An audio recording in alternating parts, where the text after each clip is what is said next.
Hello, my name is Mark McKenney. I'm Daniel McKenney's father. He's a sophomore at Taylor this year, and he would like to submit me as a chapel speaker, which is okay by me. I like to do public speaking.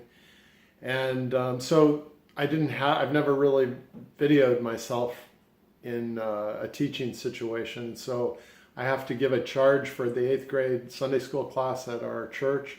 So this is kind of the rehearsal of that. It's a little weird giving it to no one, but hopefully it'll give you a sample of how I speak. Okay, so here it goes. How many of you have seen the movie Ready Player One? No one? Well, that's not too surprising since there's no one here. But if there were here, I might ask you about it. But since there's not, I'll just go on and tell you about it. Ready Player One is about a guy who lives in Columbus, Ohio. And he lives in a world that's not very nice. It's the future, but it's filled with slums and violence and just not a very nice place. And so to escape this ugly world, everyone goes into this virtual reality called the Oasis. They put on their headsets so they can see and hear. They get into a harness that lets them move in all directions. And they go into the Oasis, and there in that reality, they can be anyone they want. They can be cool, handsome, beautiful. They can do anything they want to do. Ride horses, race cars, fly, meet people.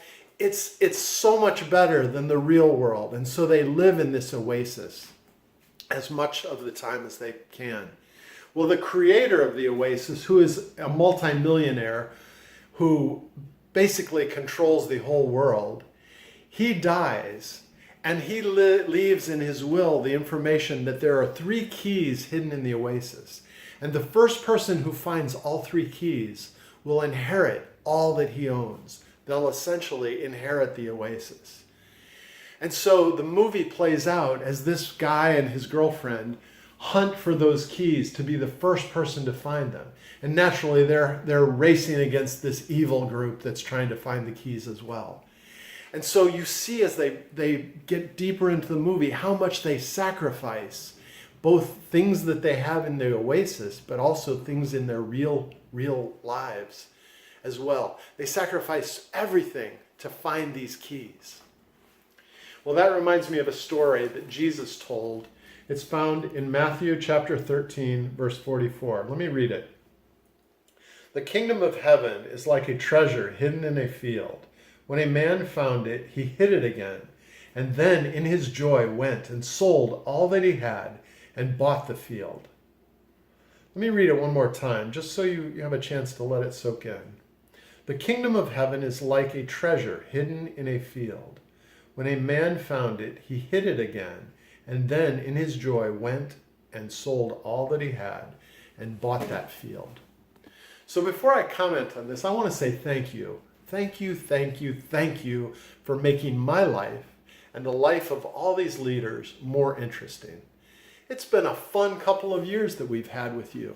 I think back to when I met some of you. It was probably when you were in 4th grade and you were standing up in the hallway waiting to go into Sunday school, and I would walk by with my guitar and I'd try and strike up a conversation with you. And you'd look at me like, who is this old man? And I'd just keep right on talking. Talk. And eventually you realize, oh, the old man's the Sunday school music teacher or music leader. And so you'd kind of warm up to me, and then in 6th grade you put up with my teaching, and some of you had me for a small group, and then KMs come along, 7th and 8th grade. And let's face it, we do some fun things. You remember the kickoff night with the slip and slide and the fruit salad, the watermelons that you were fighting each other for? That was an awesome night, and you guys were one of the best groups I've ever seen. You were all participating. No one was standing on the sideline that night. And then the fall retreat with the rope bridge and the muck and the slime underneath, gaga ball and staying up all night. Well, I wouldn't know about staying up all night because that's Austin's job, but I brought the fart machine. Let's put it that way. That was my contribution. But then the winter retreat was fun, and the first surge we had, remember you were all dancing in the fountain because it was so hot that night? I thought campus police was going to come and bust us. But we've had some fun times, and as I said, you've made my life and our lives as leaders more interesting. But that's not why we do this. We do this because at some point in our lives, each of us came to realize that there's a treasure hiding in the field. And that treasure was offered to us by our Creator, who died and rose again so that we could share in his resurrection and share in his inheritance. And if you realize how valuable that treasure is, you will sell everything in life. You will gladly give away everything in life in order to attain that. We realize that that treasure allows us to live not in this reality, this sinful reality that we were born into, but it gives us the potential to live in a new reality where we can be anyone we want to be. Well, not anyone. We can be the very person that God intended for us to be. And we can do the very things that God intended for us to do. Our Creator offers us a share in his inheritance. And if we realize it, we will gladly sacrifice for that. And so as leaders, we've tried to give you a vision of what that treasure is. And now you're moving on from middle school to high school. After that, you'll go from high school to college. And at each stage of life, you'll have more opportunities, more freedom, and more things to do, more experiences to get. But before long, you'll be as old as me. I know that's hard to believe, but you will be. And life will have gone like that.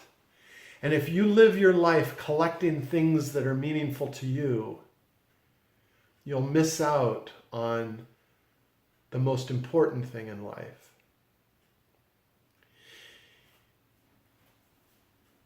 I want to share with you one last verse before we go. This is a verse from the Old Testament. It's the story of Esau and Jacob.